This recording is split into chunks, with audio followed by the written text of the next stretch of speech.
नमस्कार दर्शकों, आज के हमारे कार्यक्रम सबकी बात में हमारे साथ मेहमान हैं कांग्रेस विधायक और पूर्व मंत्री कमलेश्वर पटेल जी।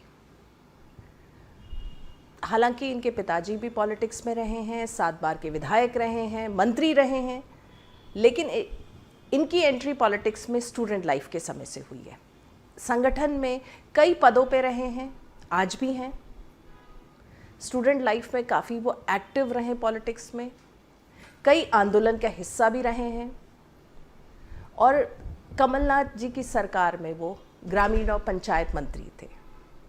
चलिए हम इनसे बातचीत करेंगे। सर, आपका स्वदेश न्यूज़ के ऑफिस में बहुत बहुत स्वागत है और सबकी बात कार्यक्रम में भी बहुत बहुत स्वागत है। थैंक यू जी।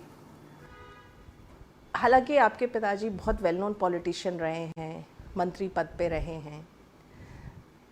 कई लोग ऐसा कह सकते हैं बीजेपी वाले कि परिवारवाद आप पे का आरोप आप पे लग सकता है, लेकिन जैसा कि आपका मैंने बताया, आप लगातार स्टूडेंट लाइफ से ही आपको पॉलिटिक्स में इंटरेस्ट था। कई आंदोलन के आप हिस्सा भी रहे और कई आंदोलन आपने ऐसे किए कि उसका नतीजा भी निकला कि अधिकारी को भी हटाना पड़ा। थोड़ा सा बताइए अपनी ये पॉलिटिकल लाइफ की शुरुआत की। देखिए, शुरू से राजनीतिक परिवार से थे, नो डाउट। पिताजी हमारे विधायक थे, तो स्वाभाविक रूप से कहीं ना कहीं परिवार में जब समाज सेवा में कोई होता है तो प्रेरणा तो मिलती रहती है। पूजनीय पिताजी से प्रेरणा मिली और छात्र राजनीति से ही हम आए तो थे भोपाल में डॉक्टर बनने के लिए। रुचि मेडिकल की तरफ ना होके वो पॉलिटिक्स की तरफ हो गई। छात्र राजनीति में काफ़ी सक्रिय हो गए, एनएसयूआई में शामिल हुए और कई पदों पर भी रहे और कई आंदोलन भी किए, छात्र राजनीति में भी किए।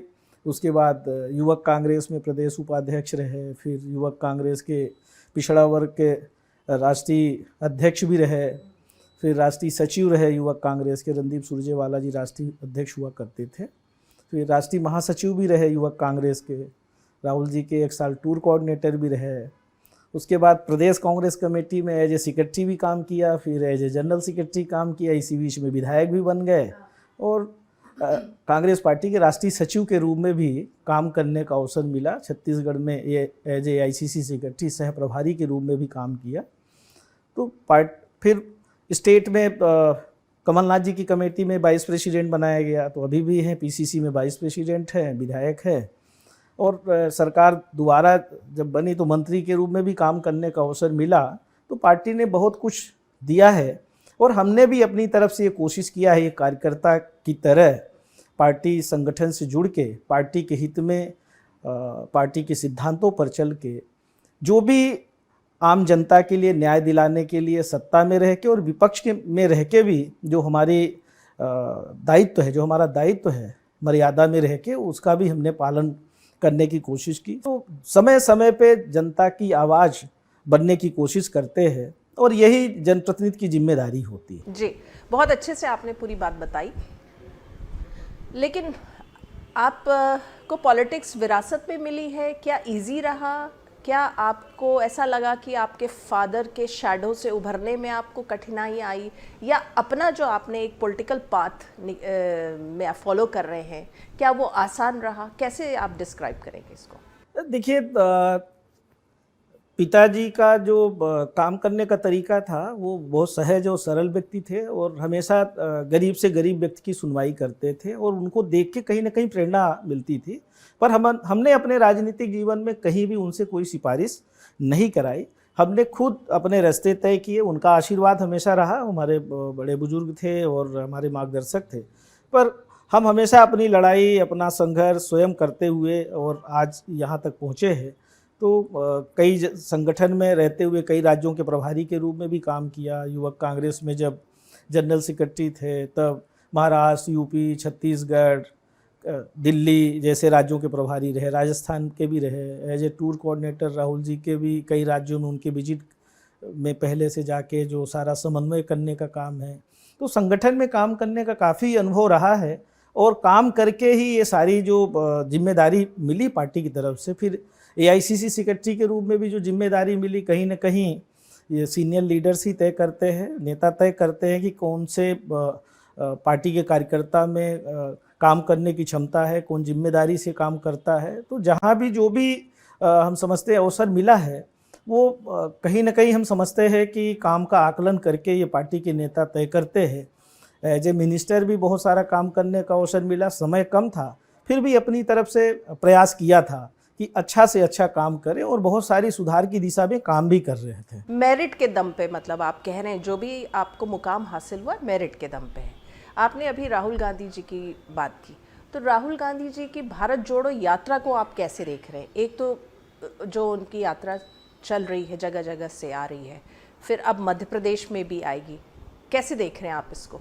देखिए, राहुल गांधी जी ने आज जो निर्णय लिया है और इतना लंबा यात्रा जो कर रहे हैं कन्याकुमारी से कश्मीर तक, वो अपने लिए नहीं कर रहे हैं, हमारे देश के लिए कर रहे हैं, भारत देश के नौजवानों के लिए कर रहे हैं, भारत देश के बेरोजगारों के लिए कर रहे हैं, महंगाई भ्रष्टाचार के लिए कर रहे हैं। सरकार गूंगी बहरी हो गई है, सदन के अंदर बात जब सुनी नहीं जाती है, मजाक उड़ाया जाता है विपक्ष का, तो फिर उनके सामने कोई विकल्प नहीं था। लोगों की आवाज़ बनने के लिए राहुल गांधी जी ने इतनी लंबी यात्रा जो करने का निर्णय लिया है, वो स्वागत योग्य है। आज हमारे यहाँ कानून व्यवस्था की क्या स्थिति है, संवैधानिक संस्थाएं कमज़ोर कर दी गई है। कोई अगर पत्रकार आवाज़ उठाता है, सच बोलने की कोशिश करता है, तो उसको अंदर कर दिया जाता है, उसकी आवाज़ को दबाने की कोशिश की जाती है। अन्य जो संवैधानिक संस्थाएं हैं, वहाँ सारी जगह राजनीतिकरण किया जा रहा है। जैसे जितने शैक्षणिक संस्थान हैं, जो हमारे यहाँ से बहुत सारे अच्छे लोग पढ़ लिख के निकलते थे नौजवान, वहाँ भी राजनीति शुरू हो गई। जेएनयू जैसी संस्था में, कई जैसे आईआईटी वगैरह संस्थान हैं, वहाँ ये देश को चलाने वाले लोग जिस तरह से नोटबंदी, जीएसटी, एफडीआई में लोगों को ढकेल के, और कोविड में भी जिस तरह से अनिर्णय की स्थिति रही, जल्दबाजी में जो निर्णय लिए गए, आज हमारे देश की अर्थव्यवस्था चौपट हो गई। और इन सब बातों को ध्यान में रख के राहुल जी ने जाति और धर्म के लड़ाने पे जब वर्तमान सरकार ने जब रणनीति बना ली, जिस तरह का जाति और धर्म के नाम पे लड़ाने की जब शुरुआत हो गई, हमारे यहाँ की संस्कृति को ख़त्म करने की जब शुरुआत हो गई, तो राहुल जी ने ये तय किया कि नहीं, अब हमें इस देश के लिए, समाज के लिए, महिलाओं को, गरीब से गरीब व्यक्ति को न्याय देने के लिए हमें अब सड़क पे जाना पड़ेगा और जनता की आवाज़ बननी पड़ेगी। क्योंकि अब सदन के अंदर सुनवाई होगी नहीं, सरकार सुनने वाली है नहीं, तो उसके लिए फिर एक ही रास्ता है कि हम जाके और खुद जगह जगह लोगों से मिलें, उनकी परेशानी को समझें और उनकी आवाज़ बने। और राहुल जी वही कर रहे हैं। और मध्य प्रदेश में भी जब आएंगे, तो मध्य प्रदेश में उप यात्राएँ बहुत सारी जगह से, सिंगरौली से भी शुरू हुई, ग्वालियर की तरफ से भी शुरू हुई है, विभिन्न एरिया से उप यात्राएँ निकली हैं जो राहुल गांधी जी की यात्रा में शामिल होंगी। और लोगों में भारी उत्साह है। राहुल जी जिस तरह से संघर्ष कर रहे हैं, आज राहुल जी को क्या ज़रूरत थी? राहुल जी के खानदान से 3 लोग देश के प्रधानमंत्री थे, उनको तो बहुत बड़ी विरासत मिली थी। वो चाहते तो कैसे भी रह सकते थे, पर उन्होंने सब कुछ त्याग करके, ऐशो आराम की ज़िंदगी त्याग करके वो सड़क पे आज संघर्ष कर रहे हैं इस देश के लिए। तो उनका संघर्ष खाली नहीं जाएगा। और जो हुक्मरान सत्ता में बैठे हैं, उनको बेदखल होना पड़ेगा और देश की जनता करेगी। मध्य प्रदेश में जब यात्रा आएगी, अब आई जाएगी कुछ दिनों में, क्या लग रहा है कैसा रहेगा राजनीतिक सीन उनकी यात्रा के बाद? क्योंकि अगले साल मध्य प्रदेश में विधानसभा चुनाव भी है। देखिए, चुनाव अपनी जगह है।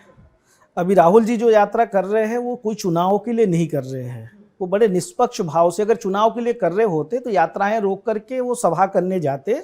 और वो अभी किसी भी चक्कर में नहीं पड़ रहे। उनका एक ही उद्देश्य है कि लोगों को न्याय मिले।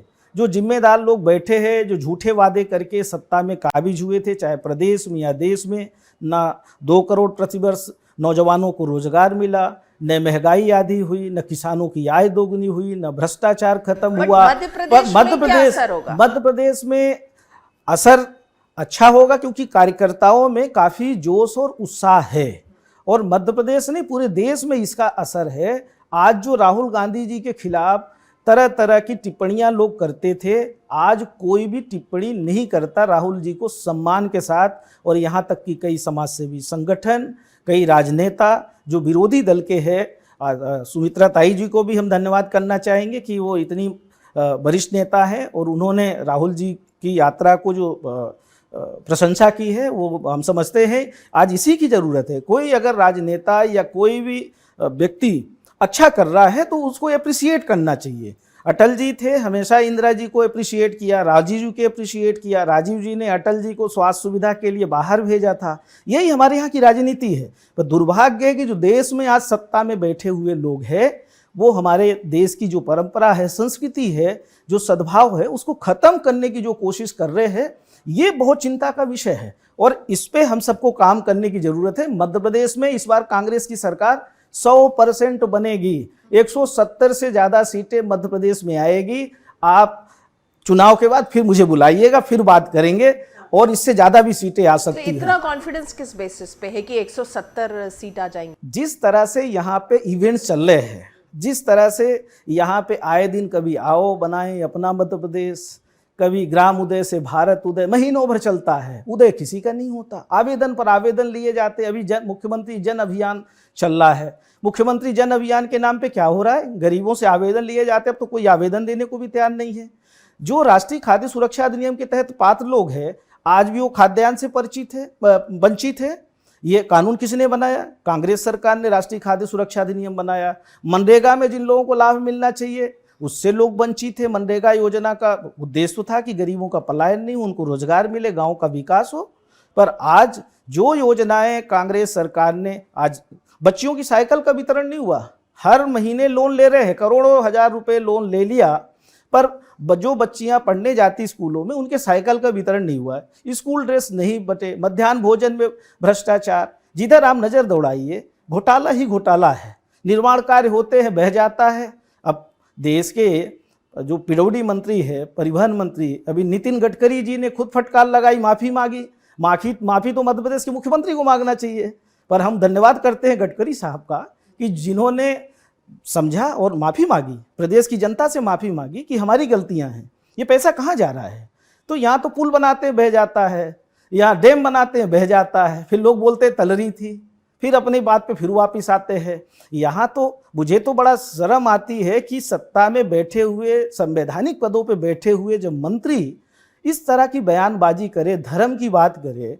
राहुल जी की यात्रा को लेके भी हमने पढ़ा 1-2 दिन में जो टिप्पणियां कर रहे हैं, हाँ, डॉक्टर नरोत्तम मिश्रा और विश्वास सारंग जी का लगातार जिस तरह का वो बयान दे रहे हैं। पहले तो ये बता दें, ये दोनों मंत्री लोग या जो भी भाजपा के लोग बोल रहे हैं, क्या भारत के संविधान को आप लोग मानते कि नहीं मानते? अगर भारत के संविधान को मानते हैं तो भारत देश में रहने वाला किसी भी जाति धर्म का व्यक्ति हो, हमें सभी धर्मों का सम्मान करना चाहिए। और राहुल गांधी जी वही करने के लिए निकले हैं। वो सभी धर्मों की रक्षा हो, हमारे देश का सद्भाव बना रहे। हिंदू हो, मुसलमान हो, सिख हो, ईसाई हो, जैनी हो, जितने भी बौद्ध हो, सबका सम्मान होना चाहिए। सबको जीने का अधिकार है, यही भारतीय संविधान है। तो पहले तो ये तय कर दें कि हम भारत के संविधान को मानते कि नहीं मानते। तो व्यक्तिगत हमारा, हम कौन से भगवान को मानते, हमारा व्यक्तिगत निर्णय हो सकता है, ये व्यक्तिगत हमारी रुचि हो सकती है, ये हमारा अपना धर्म अलग है।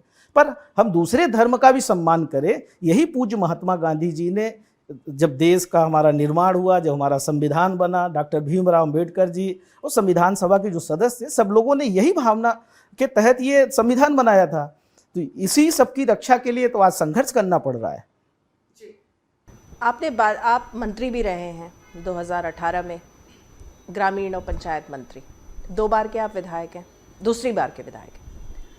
उस समय जो पूरी जो घटनाक्रम हुई थी, जिस हिसाब से सत्ता आप लोगों के हाथ से गई थी, जो बात थी वो यही थी कि जो पुराने और वरिष्ठ कांग्रेस के नेता हैं उनको मंत्री पद नहीं दिया गया, वो वंचित रह गए। और बहुत सारे जो फर्स्ट टाइमर्स थे, सेकंड टाइमर्स थे, उनको एकदम से कैबिनेट मंत्री बना दिया गया। देखिए, ऐसा बिल्कुल नहीं है और हम समझते हैं कि ये पार्टी का निर्णय था। और अगर किसी को मौका मिला था, नए लोगों को मौका मिला था, तो हम समझते हैं कि सभी नए साथियों ने अपने अपने विभागों की बहुत ही अच्छे संजीदगी से जिम्मेदारी का निर्वहन किया था। और हम कह सकते हैं कि अगर 5 साल सरकार चलती तो कमलनाथ जी के नेतृत्व में इस मध्य प्रदेश का एक अलग ही आईना होता, जहां जिस तरह से उन्होंने शुरुआत की थी, 100 रुपये 100 यूनिट बिजली, आज बिजली की क्या हालत है, आप गांव में चले जाइए, 1000-2000 रुपए से किसी का कम बिल नहीं आ रहा, 10-10 हज़ार रुपये बिल, लोक अदालत की नोटिस, 10 हार्स पावर तक बिजली का बिल आधा करने का काम किया था, ट्रांसफार्मर बदलने की नीति बनाई थी, गौशालाओं का निर्माण किया था। मेरा सवाल ये था कि क्या जो वरिष्ठ नेता, कांग्रेस नेता जिनको नहीं मिला था कैबिनेट बर्थ, वो सब जो है वो असंतुष्ट से देखिए हमारे जो भी वरिष्ठ नेता है, हम सब उनका सम्मान करते हैं। ये पार्टी का नीतिगत निर्णय था और ये पहले से भी रहा है, नए और पुराने दोनों का सम्मिश्रण था। अगर 50% नए थे तो 50% पुराने लोग भी थे। अब ये पार्टी का निर्णय और हमेशा ऐसा होता रहा है, जब हम नए लोगों को मौका नहीं देंगे, उनको ट्रेनिंग नहीं देंगे, उनको अवसर नहीं देंगे, तो फिर हमारी नई लीडरशिप डेवलप कैसे होगी। तो हम समझते हैं कि इसमें किसी को बुरा मानने की आवश्यकता नहीं थी और असंतोष जिनको था और जो प्रदेश की जनता का हित नहीं चाहते थे, वो तो चले गए थे, बिक गए थे, छोड़ के चले गए, जिनकी वजह सरकार चली गई। आज उनकी दुर्गति है, वहां भी बराबर सम्मान नहीं है और यहाँ मिला हुआ सम्मान छोड़ के चले गए। कैसे दुर्गति है? सब दोबारा से उपचुनाव में जीत के मंत्री बन चुके हैं। जीत गए, जोड़ तोड़ करके जीत गए। जीतना अलग चीज है मैडम, ये जीतना अलग चीज है। अब आगे जीत के आ जाए तो फिर कहिएगा, ये जितने गए थे इनकी दुर्गति होनी है। और सरकार के दबाव में शासकीय मैनेजमेंट जो भी था इनका, सरकारी जो भी ये लोग प्रबंधन करते हैं, क्योंकि प्रबंधन में भारतीय जनता पार्टी बहुत आगे है और ये प्रबंधन की सरकार सिर्फ चल रही है, जनता की सरकार नहीं चल रही है। स्वास्थ्य सुविधाओं का अभाव, गांवों में शैक्षणिक संस्थान पूरे चरमरा गए हैं। कहीं भी आप स्कूल में जाइए, टीचर नहीं है, हजारों लोग पद हर विभाग में खाली हैं, कई भर्तियां नहीं हो रही है। अब चुनाव आया तो रोजगार दिवस मना रहे हैं, महीने में एक दिन रोजगार दिवस मनाएंगे। क्या इवेंट नहीं हो रहा है? इन्वेस्टर समिट में अगर यहाँ पे औद्योगिक संस्थान स्थापित होते तो हमारा प्रदेश देश में एक दूसरे तीसरे नंबर पर होता। तो ये तो टॉप 10 में भी इसका नाम नहीं है मध्य प्रदेश का। ना औद्योगिक संस्थान, जहाँ कानून व्यवस्था ठीक नहीं हो वहाँ औद्योगिक संस्थान आ ही नहीं सकते। जहाँ कई खिड़कियाँ हों, जहाँ हर जगह पैसे लगता हो हर खिड़की में, वहाँ निवेश करने कोई नहीं आएगा। कमलनाथ जी थे, मैग्निफिसेंट एमपी का आयोजन किया था, ऐसे कोई औद्योगिक संस्थान नहीं थे देश के जो नहीं पार्टिसिपेट किए हो और सब लोग इच्छा रखते थे। तो जो विजन कमलनाथ जी का था, जिस तरह से किसानों की कर्ज माफी का, जो 27 लाख किसानों का कर्ज माफी किया, 1000 गौशालाएं बनाई, 4000 नवीन गौशाला बनाने की स्वीकृति दी थी, सामाजिक सुरक्षा पेंशन 300 से बढ़ा के 600 करने का काम किया था, तेंदुपत्ता का लाभांश बढ़ाने का काम किया था, 89 जो हमारे ट्राइबल ब्लॉक्स है उनके लिए उनके मृत्यु और जन्म पे जो व्यवस्था की थी, भड़वा बर्तन से लेके खाद्यान्न से लेके बहुत सारे काम हम कह सकते हैं बहुत कम समय में बहुत सुनियोजित तरीके से किया था। स्कूलों के टीचरों का ट्रांसफर ऑनलाइन जो है ना हुआ था, किसी का 1 रुपये नहीं लगा। उद्योग तो अब स्थापित है, उस समय हमारी सरकार को बदनाम करने में लगे थे। तो भाजपा तो दुष्प्रचार करने वाली पार्टी है, उनके नेता तो। चलिए, भाजपा दुष्प्रचार कर रही है, ठीक है, आपके सारे उनको खरीद के जैसे भी सत्ता में आ गई। आप लोगों के हाथ से सत्ता तो गई है ना। आप लोगों ने, कांग्रेस ने क्या इस पे आत्ममंथन किया कि क्यों हमारी ऐसी स्थिति है, क्यों हमारे यहाँ से इतने सारे लोग चले गए, आगे हम इसको कैसे रोकेंगे, आगे कैसे हम इसको कंट्रोल करेंगे? देखिए मैडम, ये जो भी हुआ है इसके पीछे सबसे बड़ा रीजन ये है कि जब हम पार्टी की विचारधारा से लोगों को, जुड़े हुए लोगों को हम नहीं देंगे, जब जेब से निकाले हुए लोगों को हम टिकट देंगे तो ऐसी स्थिति पैदा होगी। पर इस बीच में कांग्रेस पार्टी के हमारे नेता आदरणीय कमलनाथ जी, अन्य वरिष्ठ नेताओं ने बहुत अध्ययन करके, और हम कह सकते हैं कि अब जो लोग हैं वो बिल्कुल कांग्रेस पार्टी के रीति नीति, और बार बार चर्चा भी होती रहती है, और अभी जिन लोगों को भी टिकट दिया जाएगा वो कांग्रेस की रीति नीति से जमे हुए, रचे हुए लोगों को मिलेगा। जो लोग गए हैं वो जेबी संगठन के लोग थे और इस तरह जो लोग कोई भी छोड़ के जाता है तो उनकी वजह से वो छोड़ के गए, क्योंकि उनने टिकट दिलाया था, उनको कांग्रेस पार्टी से मतलब नहीं था, व्यक्ति विशेष से मतलब था, वो लोग छोड़ के गए हैं। पर आज उनकी क्या दुर्दशा, आप इमरती देवी की भी देख लीजिए, दूसरे लोग, कई लोग आने के लिए आवेदन देना भी शुरू कर दिए हैं। वो लोग आना चाह रहे हैं, बहुत लोग हैं, डायरेक्ट इनडायरेक्ट बात होती है, मेल मुलाकात होती है। अब वो कह नहीं सकते, बड़ी उनकी खराब स्थिति है, अब भावना वो प्रकट कर नहीं सकते सार्वजनिक रूप से। पैसा जरूर मिल गया होगा, पैसा भी पूरा नहीं मिला सुना है दबी जुबान से। तो अब वो जो उनने किया उनको तो भोगना पड़ेगा। आप कहना चाह रहे हैं कि वो लोग वापस आना चाह रहे हैं? हैं कई लोग हैं, और जो ठीक है, कोई विधायक बन गया, कोई चेयरमैन बन गया, कोई मंत्री बन गया, पर उनके साथ जो लोग चले गए थे उनकी क्या स्थिति है, उनको तो कोई नहीं पूछ रहा है। वो तो इतने लालाई थे कि कितना जल्दी हम कांग्रेस में हमको शामिल कर लें, कैसे हमारी फिर से जो है ना एंट्री हो जाए। तो देखो, कांग्रेस पार्टी मध्य प्रदेश में बहुत मजबूत है और संगठन भी हमारा गांव-गांव में मजबूत है। और मध्य प्रदेश में आप कह रहे हैं कांग्रेस मजबूत है, ठीक है, लेकिन जब कांग्रेस की ही बात होती तो वहाँ पे तो गुटबाजी की बात होती। आप देख लीजिए तो पूर्व मुख्यमंत्री दिग्विजय सिंह का एक गुट है, कमलनाथ जी का एक गुट है, सुरेश पचौरी जी का एक गुट है। ऐसे भी तो आप भी तो कई गुटों में बटे हुए हैं कांग्रेस। देखिए, किसी का कोई गुट नहीं है, सब किसी न किसी नेता से जुड़े होते हैं, पर पार्टी सर्वप्रथम पार्टी है। पार्टी से जो हमारे बड़े नेता हैं उनके साथ मार्गदर्शन के लिए या उनसे सुझाव मशविरा के लिए आना जाना लगा रहता है। पर इस तरह बिल्कुल नहीं है, कोई हमारे बीच में गुटबाजी नहीं है, हम सब लोग मिल के लड़ रहे हैं। आज की डेट में भारतीय जनता पार्टी में ज़्यादा गुटबाजी है, हमारे यहाँ कोई गुटबाजी नहीं। कमलनाथ जी मध्य प्रदेश कांग्रेस कमेटी के अध्यक्ष है और वहाँ सारे लोग इकट्ठा होते हैं, मीटिंग करते हैं और जो दिशा निर्देश मिलता है हम सारे लोग मिलके पार्टी गाइडलाइन पे काम कर रहे हैं और फिर सत्ता में काबिज होंगे और मध्य प्रदेश की जनता को न्याय दिलाने का काम करेंगे। मतलब कहना आप ये चाह रहे हैं कि पहले जो कांग्रेस की स्थिति थी अब वो भाजपा में हो गई है। 100% कांग्रेस की पहली बात तो ऐसी कभी स्थिति थी नहीं जो भाजपा की हो गई है।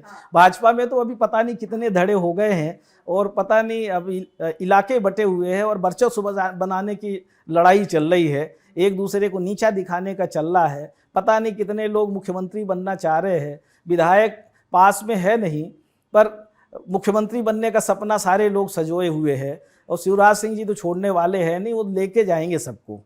हाँ, इस बार जो है ना मामा के नाम पे भी पूरी तरह से जनता का मन भर चुका है, मोदी जी के नाम पे भी भर चुका है।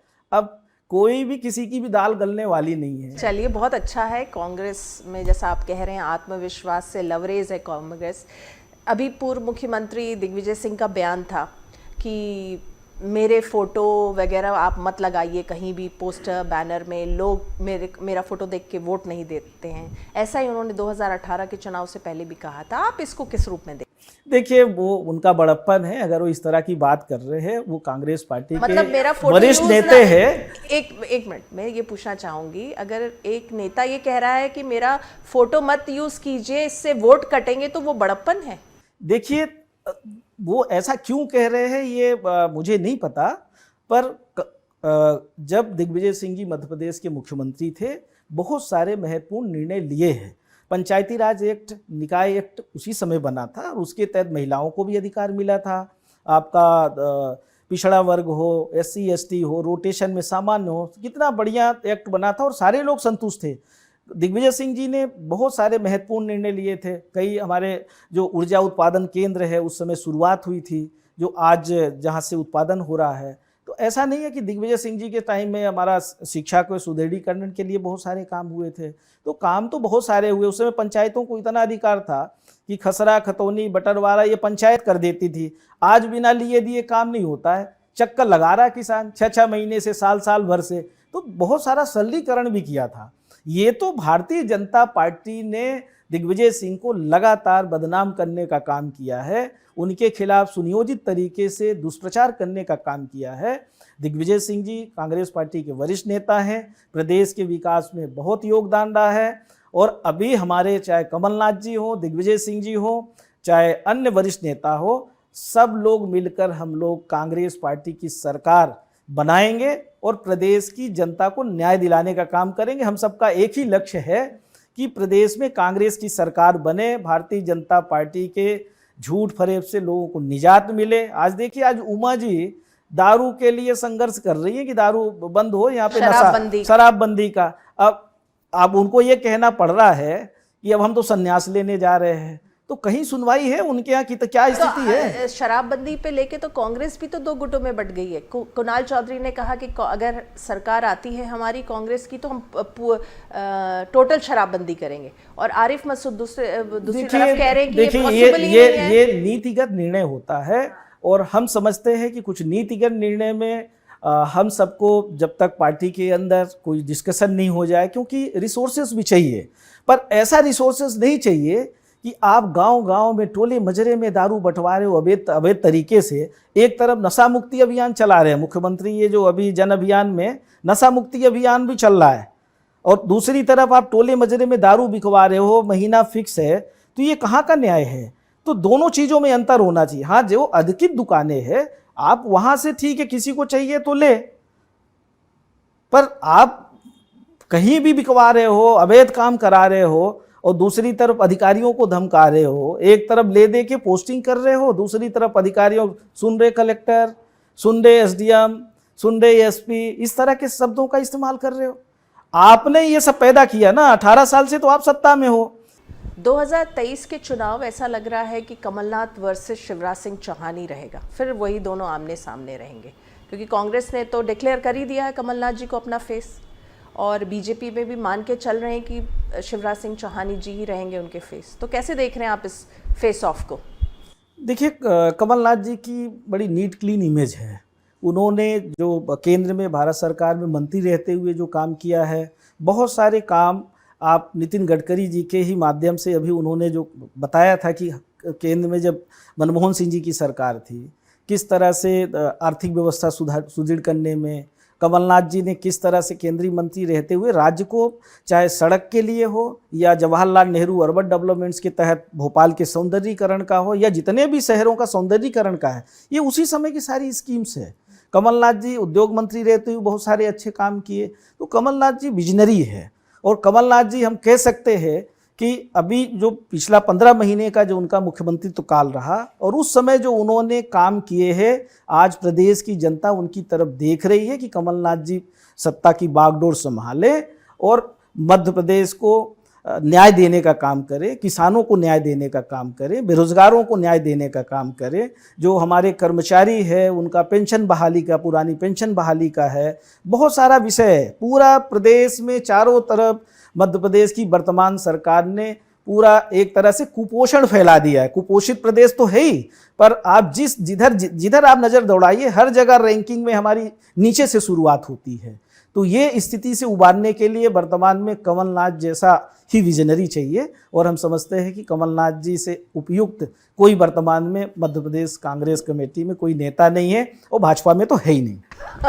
चलिए, आप स्वदेश न्यूज़ के चैनल में आप आए, आपने इतनी सारी बातचीत की और इतनी खुल के बातचीत की, आपका बहुत बहुत धन्यवाद। नमस्कार, थैंक यू। तो सबकी बात में आज हमने बात की विधायक और पूर्व मंत्री कमलेश्वर पटेल जी से, जिनका मानना है कि मध्य प्रदेश में आने वाले चुनाव में कांग्रेस और साथ में कमलनाथ, यही जो है वो आंसर हैं जितनी भी प्रॉब्लम्स इस वक्त प्रदेश में है। तो इस बार के एपिसोड में बस इतना ही। अगले हफ्ते में एक बार फिर से मुलाकात करेंगे एक नए मेहमान के साथ। तब तक के लिए दीजिए हमें आज्ञा। नमस्कार।